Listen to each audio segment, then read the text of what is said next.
Welcome back, lifelong learners. So today, Mr. Heng got asked, what is a good beginner camera for photography?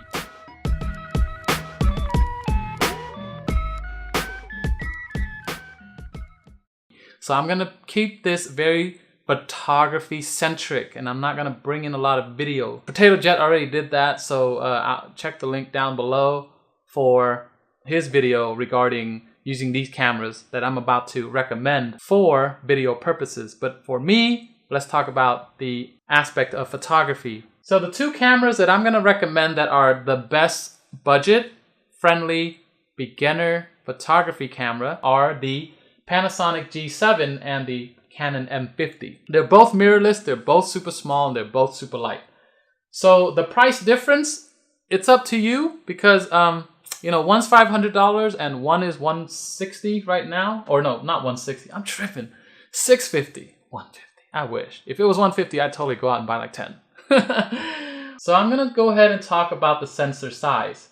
Now, the sensor size, one is a Micro Four Third and the other one is a ASPC sensor. The Micro Four Third is a little bit smaller than the ASPC sensor, which means that in low light performance, it goes to the Canon M50. But then, you know, that can change depending on what lens you put on and all that stuff. But this is not about lens, this is about just a starting camera with some kit lenses. And I'm gonna get to the lenses in a little bit. So now let's talk about the maximum resolution.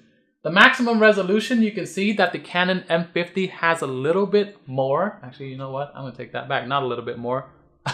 This is like 1400 more right there, just comparing the numbers alone, which means you can get images that look a little bit better online. Let's say you take the maximum resolution JPEG. If you were to smush the pictures down into a phone, the Canon M50 would look a little bit better, a little bit sharper, because when you take a really grainy picture and you make it small, it just looks a little bit better. Same thing, the more pixels you have, you smush it down into something small and you look at it, it just looks better. And then the aspect ratio, they both have the same photography aspect ratio. Sensor type and sensor size, again, the Panasonic G7, the sensor is not as big as the Canon M50, and you can look at the numbers right here. The format for stills, the Panasonic G7 has one more format than the Canon M50, but most people, you're gonna be shooting as a JPEG photo to share right away, or if you're a little bit more advanced, you're gonna be shooting RAW, editing the RAW files, and then sharing your image because you wanna tweak it and make it look a certain way first before you actually sharing.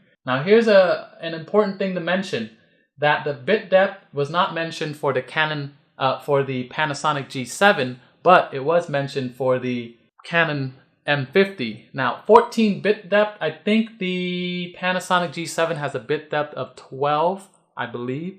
Now, bit depth is how much color information is being retained in the image when the sensor sends information to the processor and the processor does its job and write it into like a JPEG or as a RAW. 14 is just better. Why? Because there are more colors in there. So if you're looking into like that rich color right away without having to edit a little bit, then maybe you might want to go for the M50. But if your budget doesn't want to spend an extra 150 and you can edit a 12-bit and make it look as good as a 14-bit image, then awesome. More power to you. Save a little money and you get to edit your photos. So yeah, if you're not into editing as much for your colors, buy the Canon M50. Dust reduction, SD cards, they take the same SD cards. Video specs, not going to talk about video specs. Let's just gloss on over. Okay, so the next important thing we need to discuss is the options for ISO range and the shutter speed, or how fast it can shoot, to stop motion and to cut light from coming in. Actually, you know what? They're pretty much similar, so I'm not going to talk about shutter speed unless you're like really geeky and you're really into photography, but I'm going to go ahead and gloss over that. I want to talk about the white balance option. That's the next important thing. White balance allows you to control the look of your image. And if you look at this, the Panasonic actually has more options for custom white balance. How often you're going to change your custom white balance, I don't know. It's up to you. And if you're like, what? Don't talk to me about white balance. I don't know. I put everything on auto white balance. So don't talk to me about that. Just a quick note, Panasonic has more options for white balance to work faster for those of you who are familiar with white balancing. So the next important thing I want to talk about is the burst mode. And burst mode, is when you press and hold down the button, it goes brrr really fast, and it just shoots a bunch of photos really fast. So on paper, the Panasonic looks better. Why? Because it's looking like it's shooting more frames per second, but you have to consider it's only shooting 16 megapixels images. And then for the Canon M50, you have a roughly 10 frames per second, 24 megapixels images. So in terms of speed, I don't know. I think it's negligible.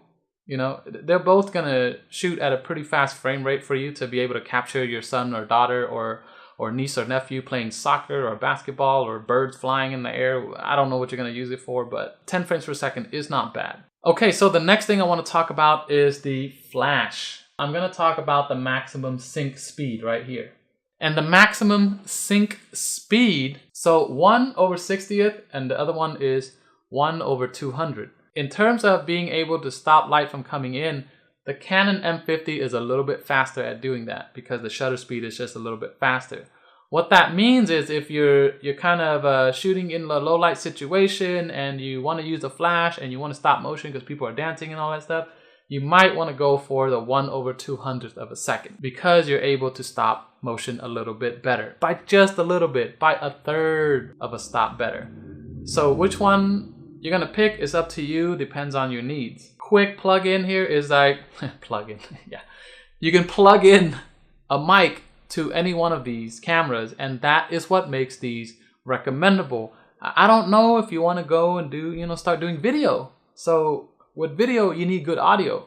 And the only way to get good audio is to actually attach an external mic because most cameras have horrible in-body mics.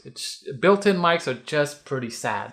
But if you're not concerned with audio, it doesn't matter. This point right here of having a plug-in for your mic doesn't matter.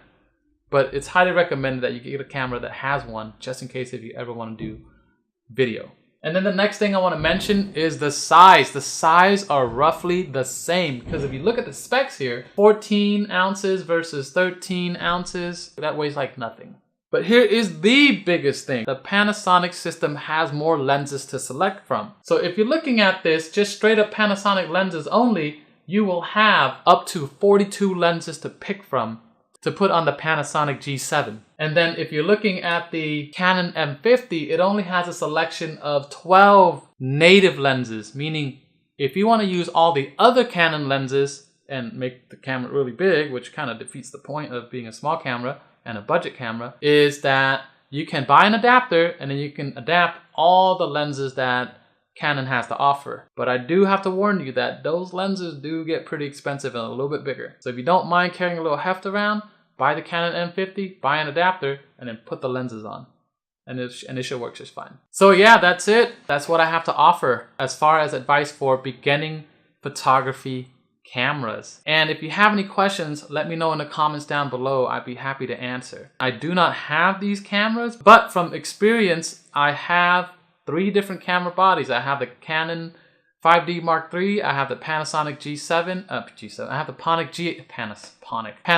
GH5, and I have the Olympus OMD EM5 Mark II. I've used a lot of different systems, and there are reasons why I pick certain cameras because they have certain purposes. If you found this useful, give it a thumbs up. And if you want to learn more from me, make sure you subscribe. Click like right here. Well, actually, you look at the little icon there, it says Heng. Yeah, you click on that and you can click subscribe. And make sure you buy from the links below because anything that I make from the commission will go towards my classroom.